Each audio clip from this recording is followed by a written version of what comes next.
be grateful and be thankful and do something about it. Start with gratitude for the fact that you can have a back and can be against the wall. And then take accountability about what you want to do going forward. You'd be surprised. You'll be ahead of 90% of the planet. Yeah. I think my next book is going to be Success is Waking Up in the Morning and just getting out of bed.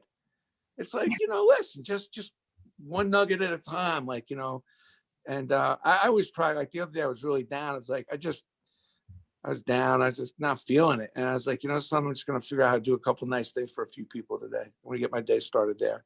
And you'd be surprised the lift you get from helping somebody unconditionally. It's so, if you're struggling and things are not going the way you are, then figure out how you can help somebody else that's struggling. Welcome to the Susan Sly Project, where entrepreneurs rule, startups launch, and the side hustle becomes the main hustle. Ladies and gentlemen, your host, Susan Sly. Well, what's up, everyone? I hope you're having an amazing day. And, wherever you are, whether you're listening on iTunes, Spotify, or watching on YouTube, I just want to say thanks for dropping by. This show is really about my heart and passion for serving entrepreneurs. And my guest today is a longtime friend. He is someone who has defied the odds on multiple occasions. And today we're going to be talking about what to do when your back is up against the wall. And I want you all to think about this at some point in another. Maybe you've already had this moment where, you've either, lost your company, or your marriage has fallen apart, or you had a negative health report. And then suddenly, in a blink of an eye, things change. There is no one I know more resilient than my guest today. And check this out. He published his first book in 2003, The Business Playbook: Leadership Lessons from the World of Sports.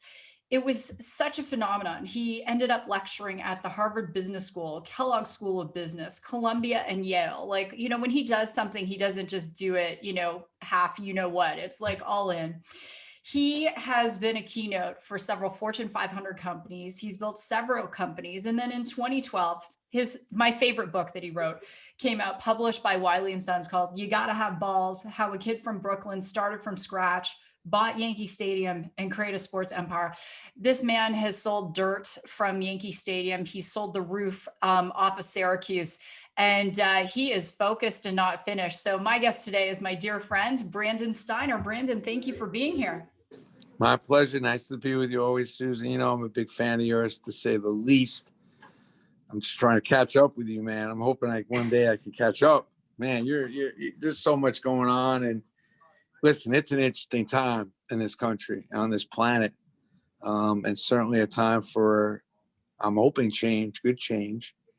And, sometimes the most difficult, heartful situations do create the most positive changes. Unfortunately, when you think about some of the worst thing that's ever happened to you, and sometimes there's a rainbow that comes after that. When you think about that terrible storm, right?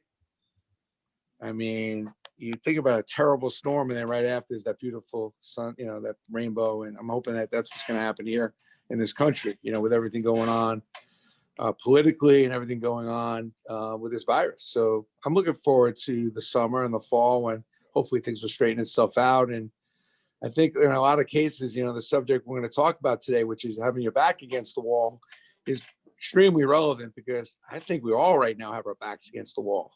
We've all had a lot of time to really do some deep searching, thinking, realization, and reflection.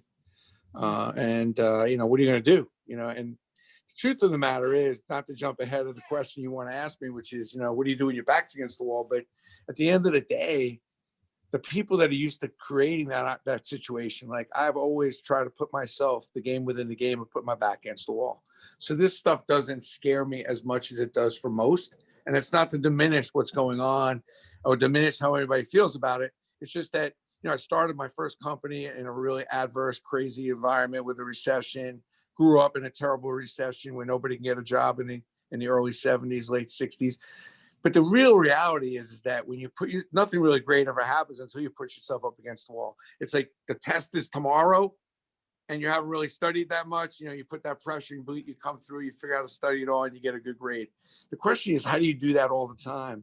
Because the best thing that's ever happens to you is the stuff when you put your back against the wall. That's It's one of the best things that can happen is by creating that pressure, creating that, oh man, I'm stressed. Good. I'm glad. What good happens if you're not pressed and stressed? So when people tell me they're pressed and stressed, it means they're on the road to doing something good. So if you're feeling a little pressed and stressed, you may be on a road to something really, really good, but that means you're getting outside of your comfort zone and you're getting into something that's probably a little uncomfortable. You're pushing yourself to have to change a career. Maybe your job situation completely flipped on you. The industry you were in completely dissolved. I don't know, but you should always be putting yourself in that what if and that stressful situation about what's next and what else, which is about my second book is you got to have balls. It's about what's next, what else. And if you're constantly thinking that, you don't have to pivot. If you're running a company and you're not in a constant thinking about pivot mode, what's next, what happens if, then you're not really leading. That's about finding the leadership skills inside of you. And that's what having your back against the wall is all about, is putting that pressure and putting that stress. Question is, why wait for a virus to do it? Get used to it, because that's how you grow and that's how you go. When was the first time that you remember that your back was truly against the wall? Like you had to act, or something wasn't going to happen, or someone wasn't going to eat, or there wasn't going to be a roof over someone's head, or you weren't going to make a payroll? When was that first time you remember that? Well, I was 10. I was in fifth grade. I went to the front of the class, Mr. Kerper in PS 215, Avenue S and East 2nd Street. I lived at 539 Kings Highway over at Glock Kosher Butcher, and things were tough. Roach infested, welfare, didn't have much money. And I got brought to the front of the class during a test. Mr. Kerper said, we took an envelope, here's some money for you to buy some clothes. I said, how do you know I need clothes? He said, well, you've been wearing the same pants for 3 weeks in a row. I'm like, how do you know that? Like, he says, well, you have a rip in the right knee.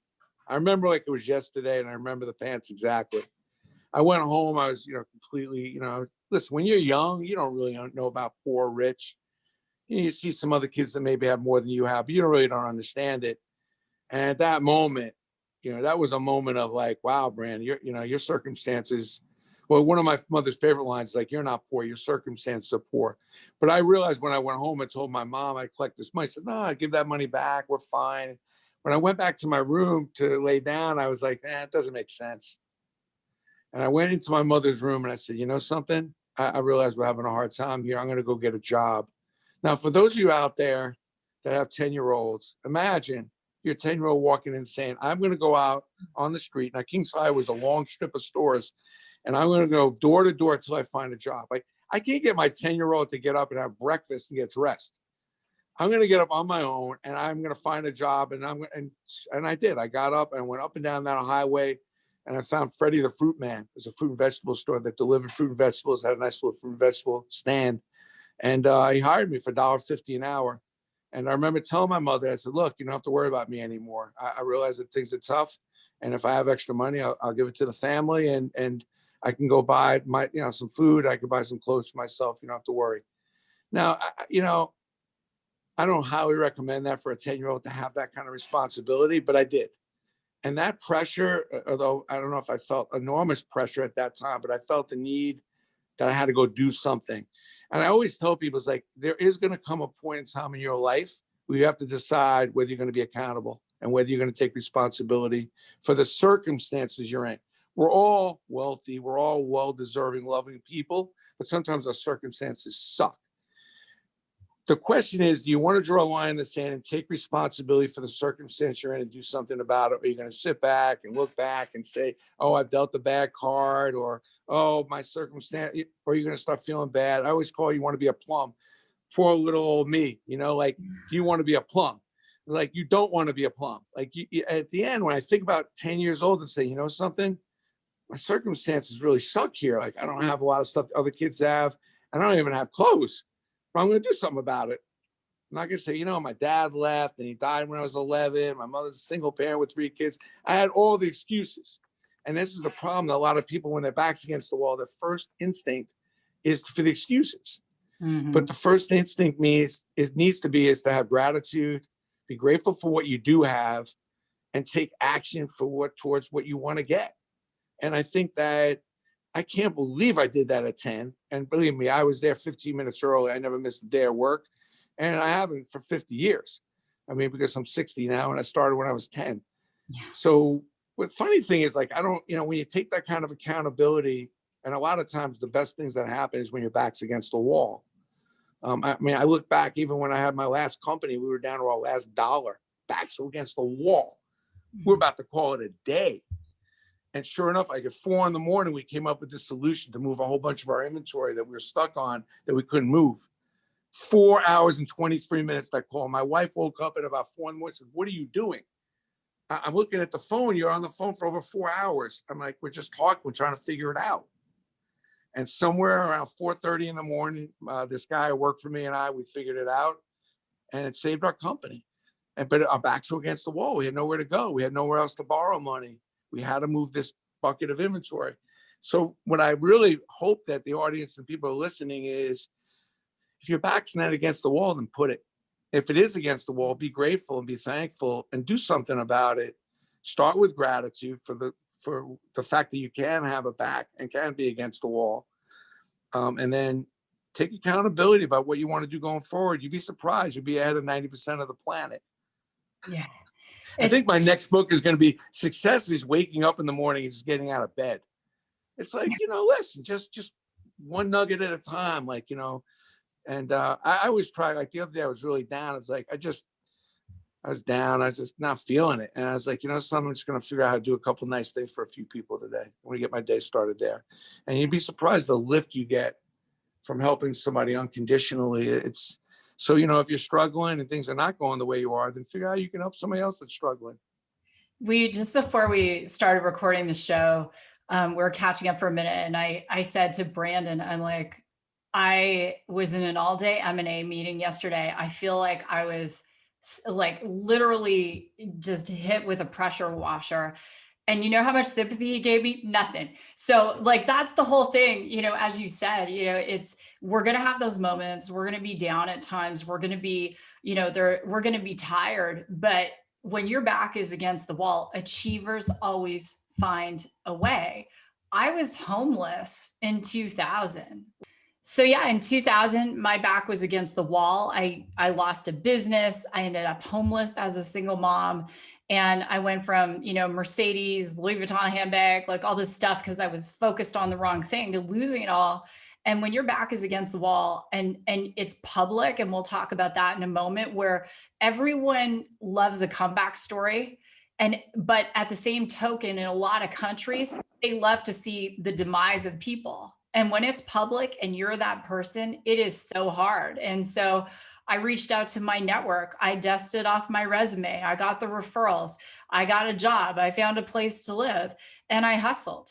But the point I want to make about this is that a lot of people, when things start going sideways, they start feeling sorry for themselves, and there's a lot of collateral damage. And I would love you to talk about that. You have had in the past very public demises, and so have some of our friends, right? But you come back even stronger. And if someone's listening or watching right now and they're going, I'm going through that right now. People are watching me. Look at all the people, restaurant business, all the aesthetics businesses, people losing businesses. For a lot of people, it's very public and it's very painful. What advice would you give to them? Well, first of all, it's okay to feel bad about the, when you get punched in the face, it hurts. So, to make believe it doesn't hurt is not real. But, I think it is all about getting back up. And sometimes I think when things happen in a more public way, like, I built Steiner up for 30 years and I had a hostile takeover and got thrown out. It's painful. I put my life work in that. But on the other hand, it's never as painful to others outside as it is to you. And sometimes we do tend to blow up the pain that we think that we're going through as far as the view of how other people see us. Like, I think we overestimate that. So sometimes your embarrassment or shame is it's kind of self-created, and in some cases even self-made up. I mean, but we all live in our own little movie. We're all living our own little script and world. But I think for me, the most important thing was always the same most important thing was that the people that love you and the people that care about you, they're going to love you and care about you regardless. And that's, again, go back to gratitude. And, I was very grateful, like my family, and I know my real friends are. And it's a little bit of another punch in the face when you realize that you deal with all these people and you thought that they were your friends, but they're not really, which kind of, gives you a reality sense that not that they're bad people, but you maybe overestimated your relationship. So I'm a relationship guy and I take my relationship seriously. I don't take people for granted that I get to know and have a relationship with. So I think real relationships, when I find people I like, are hard to find. And I highly suggest that when something like that knocks you down, go find the real relationships, because cherish them. And that's really what your life is really all about, not the business or the money or the job you lost, because that stuff in the long run is just what it is. And for me, it was really the hard part was just figuring out, do I leave or do I stay?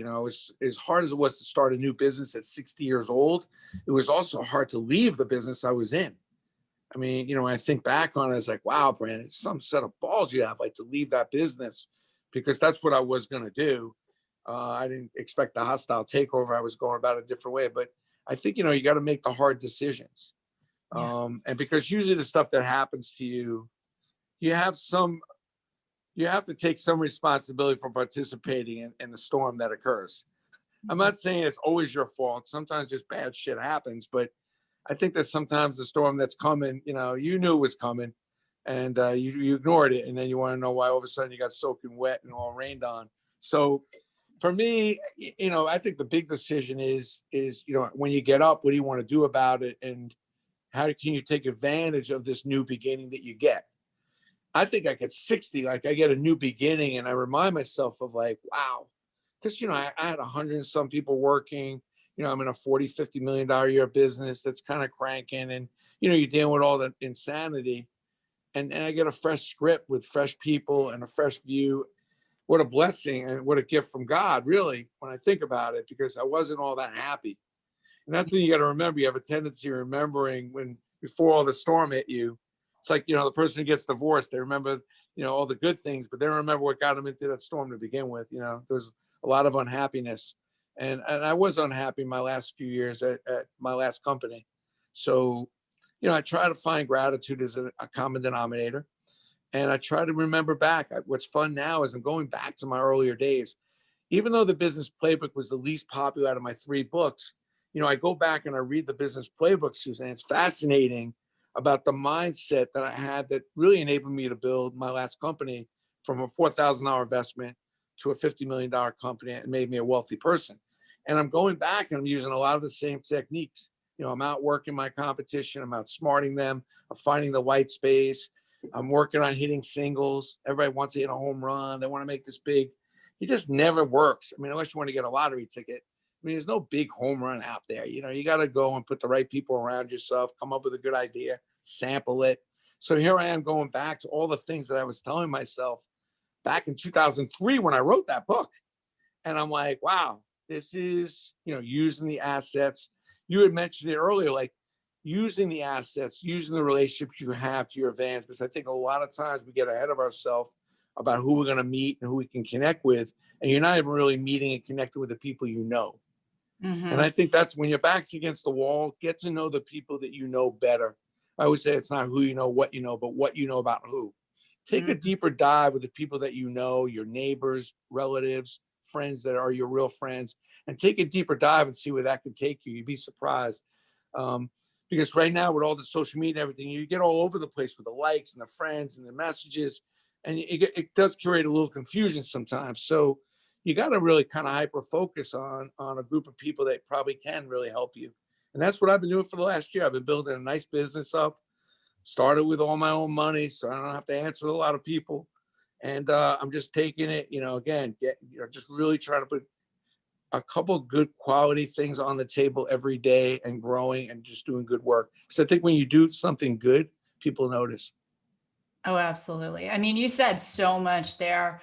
I want to go back to something you said about when you're having that wall kicking moment, go do something good for someone else. So like we've got like all sorts of things going on with Radius.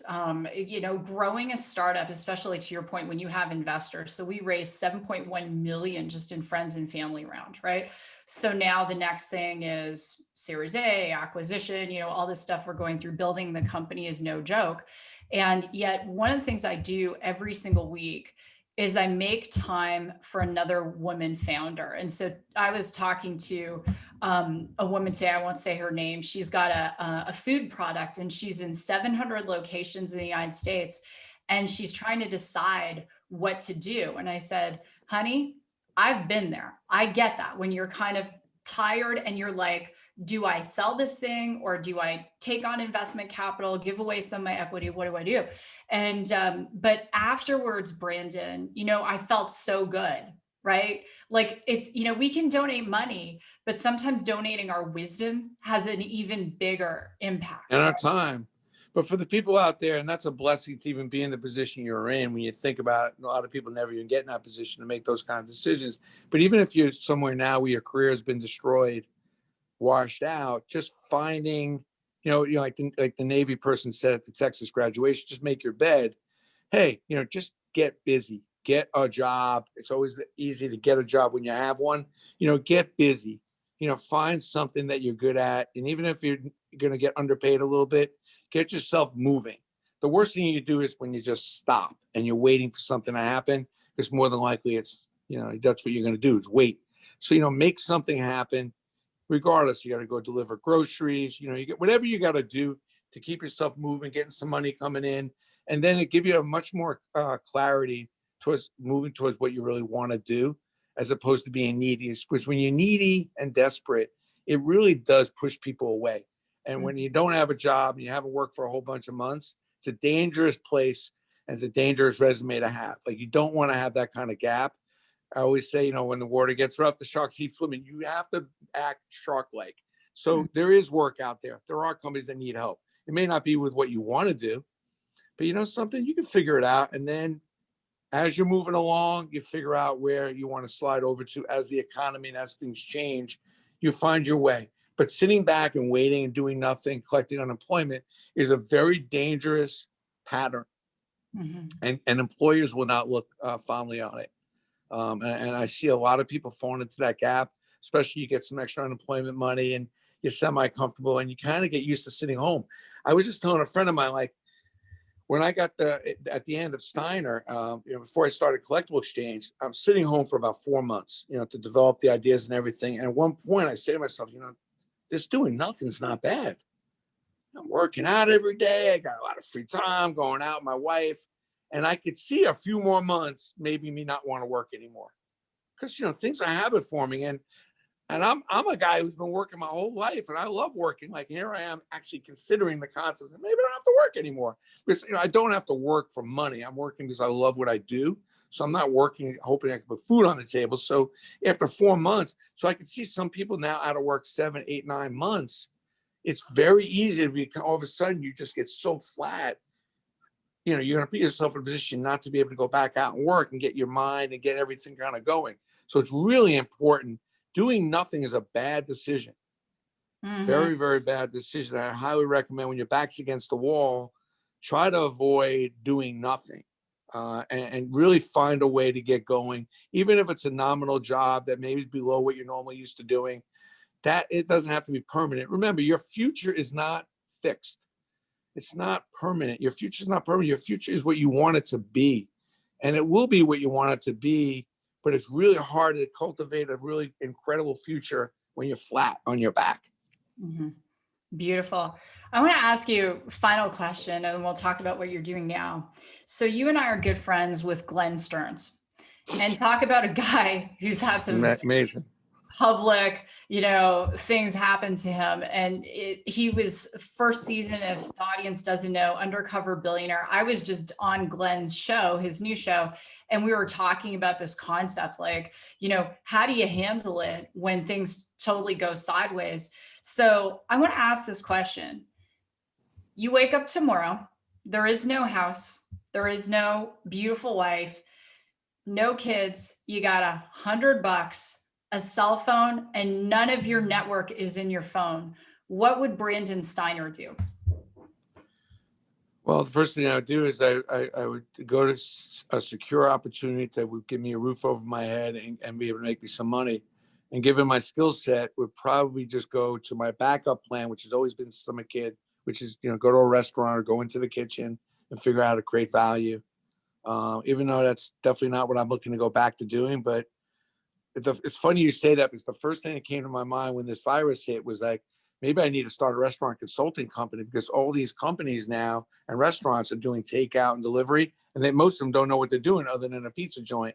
The pizza places did great because they're used to delivery and takeout, but all these other places, their websites and their social media and their delivery service were horrible. Even the person answering the phone.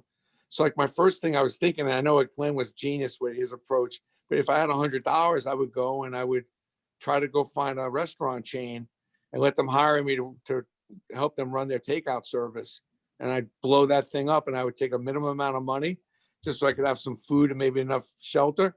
And then I would say, listen, give me a piece of the upside. I just want everything I can increase your sales over. I just want a small sliver. That'd be one of the first things I would do, because I thought about that back in March. So imagine if I had anything, I would just go and kill it in the restaurant business. But meanwhile, the restaurant people are screaming, crying, bloody murder and everything because they couldn't pivot. And a lot of them are in difficult situations because, ones in the inner cities that are pretty much closed down. I'm not sure there is a pivot play there. But I think there's a lot of restaurants that missed the boat on the ability to take out and really create more takeout ability for families. Like, do I want to order from a really good restaurant, 5 entrees at $30 an entree, they're going to put in a dish and take home? No. But you come up with some family style stuff. All the pizza places do. Yeah. Come up with a family for 5 package. That's a reasonable amount of money. I'm ordering that all the time. Instead, most of them didn't figure that out. So I like that idea. And I also think there's a resale market out there, not a retail market. I never see more people go home. And this is what really blew my collectible exchange up, is that they went home and started going over their collectibles and started calling me up and say, Brandon, can you sell this for me? And that's what our site is filled with, all kinds of other people's stuff. So I think right now the resale on furniture, on all kinds of assets, jewelry, people are just in incredible resale mode. And I think there's a lot of young people that love the idea of buying resale stuff at a cheaper price. Yeah. So there's nothing wrong with taking $100, going to a couple yard sales, buying as much as I can for 100 and flip it for 2. And then next week, go buy $200 worth of stuff and flip it for 4. Very doable. If you look at Glenn has a new show. I always plug my friends, right? So Glenn has his new show on Discovery Plus, and season 1 of Undercover Billionaire, my 11-year-old she was 10 then. So we started watching and she's like, oh, and then there's a point when Glenn is really sick and he's in the truck and he's coughing and she's like, Mommy, can you call Mrs. Stearns and see if he's okay? But the one of the things about that show, he does it all. Like, he goes and finds the tractor tires, and then he's flipping cars and he finds the best real estate. It ultimately comes down to, and I want to give you the last word, but if your back is against the wall, achievers always find a way. They see opportunity and adversity. When the pandemic hit, at Radius, we had technology, Brandon, to be able to determine, using computer vision and AI, if someone was properly washing their hands. So we very quickly got it up to, are they wearing a mask? Do they have a fever? So we implemented in the Mayo Clinic. We're in the VA right now because we said, oh my gosh, we can use technology. We can use AI to help people. So anyone listening, don't think, oh, Susan's in this position because, here we are, with a company valuation of north of 250 million. And Brandon will tell you, it was a couple of years ago, I was visiting him in his office in New Rochelle, and it was just a concept at that point. Crazy. But, yeah. Remember it well. Yeah. And here's where we're at. Because when that hit, we're like, okay, let's go. And I know there were some of you, because I every comment on the show on YouTube, I'm the one that responds to it, not one of my staff. I know some of you right now, your back is against the wall. You're feeling sorry for yourself. You're sitting there in the corner going, poor me. Here's what I want to say to you. Stop it. I don't buy my excuses, so I'm not going to buy yours. Brandon, what do you want to say to that person? First of all, I have my prayers to all of you that you can and want to find your way. I think, it is a time when we have to lead with empathy because it is tough out there. I mean, I don't want to give you a rah-rah because it is hard and it is a little bit of a mind twist to what's going on in a lot of respects. So I think what you're feeling is not crazy. You're not nuts. This country's feeling it, whether you have a lot of money, whether you have a great job or don't have a job, everyone's feeling. So you're not alone. And I put my hand out to you and hope that you can grab it and feel the love from your neighbors and from your friends, because it is tough. But what I would say to you is try to take your head in a little bit of a different position. And for me, what I do, because I've had some ups and downs over the last 2 months, even though my business is doing well and far greater than I ever thought it was going to be with this new business. It's been incredibly difficult and really successful. But I think about where I want to be next fall. I figure, I just try to go put myself in a position like I'm thinking, I think there's gonna be a train wreck for at least another 3-4 months, and the vaccines and all this other stuff. And I don't even know who to believe, and I don't want to get caught up in it. I'm not going to get up going on watching the news every night. What I'm going to say is my common sense meter, this common sense must dictate. I'm thinking, next fall, I could see this thing kind of straightening itself out. Maybe not fully, but in a large degree. So I'm thinking about what I want to do, where I want to go, what I could treat myself the next fall, and how I want my company to look so that I'll be prospering enough so I can go do all those things in the fall. So my head is all about planning and creating the intensity so that next fall, October, November, December, I could do some of these things. And I've started going on a diet. I started getting myself even more healthy again because I lost, a little bit of my health kick with, feeling a little down, not working out as much. And I'm like, something, when I go back out in the fall, I want to be in good shape.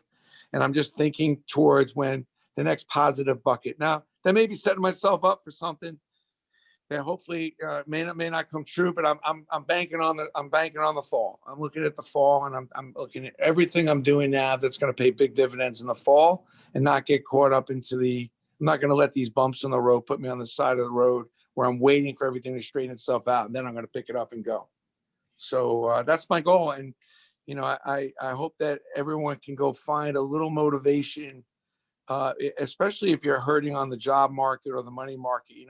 It's so important to eat smart and exercise, because that clarity will give you the extra energy to go get maybe that side job or the side hustle that you need just to get through this time. Yeah. Beautiful. And that's the whole thing. Yeah. It is hard out there. And you and I are so aligned. If our backs were against the wall, we wouldn't just sit in the corner and feel sorry for ourselves. We'd get out, we'd make something happen, even if it wasn't the dream thing, but putting food on the table, the roof over the head, whatever it takes to provide for our family, or whatever it takes, and doing it in such a way that it does add value for someone else. But I would just say, if someone's been struggling for a long time, listen to podcasts like this one, find out, learn from people who have been, in a time when their back was against the wall. How did they get out of it? What is the mindset of that person? And I know for myself, when I did lose everything, and that wasn't the only time my back was against the wall, what really, really helped me was listening to inspiring stories. I remember the first time I heard about Tony Robbins doing dishes in his bathtub, and I was like, if he can do that, I can do that. And that's the thing, you're talking to two people today, and it was on my heart. My producer was like, what's the topic going to be with Brandon? Because we've had him on before. I'm like, the first thing when I was in prayer, I was like, what do you do when your back's against the wall? So it's our hope, on behalf of Brandon and I, that this has touched at least one life, and it's giving you some motivation and inspiration. I want you to connect with Brandon. He's all over social media all the time. He actually just joined Clubhouse. I have a weekly Clubhouse show called the Femme Boss Club. That's on Sundays. It's for women founders and women who have a business, a side hustle. A bunch of my amazing, accomplished friends. We get on there and help you. So follow Brandon on Clubhouse, on LinkedIn, on Facebook. He's on Instagram. He's an avid tweeter. And then Collectible Exchange. If you are looking for some amazing memorabilia or you want to sell some memorabilia, check it out. Because one thing I know about Brandon is, first thing, he always adds value to everyone, number one. And number two, no matter what happens to him, he could fall out of a 6-story building and his head is going toward the ground and he will somehow land on the 7th story, standing on top of that building. Well, thank you, Susan. I appreciate it. Appreciate you. And by the way, if you go on Collectible Exchange, my book is free. Just pay for the shipping, any one of the 3 books, which I highly recommend if you're really early in the game and trying to rebrand. The Business Playbook, where you got to have balls. And I love all my books, but I guess the critics are the critics. But Living on Purpose, if you're 40 years old and even if you're doing well, it's probably my best work. But thanks for having me. Appreciate you. Love you. You know that. And also proud to have you as a friend. I love you too. And Living on Purpose is my favorite of all your books, just FYI. So check out Collectible Exchange, go get Brandon's book, get all of his books. And if this has been a helpful episode, please give us a 5-star review, because Brandon and I are a little bit competitive. That's a whole other story. Give us a 5-star review, share it on social, tag us on social. Brandon will respond and I will respond because we do our own social. So with that, God bless, go rock your day, and we'll see you at a future episode of the Susan Sly Project. Ladies and gentlemen, this has been another epic episode of the Susan Sly Project. For more tips, strategies, and ideas, visit www.susansly.com.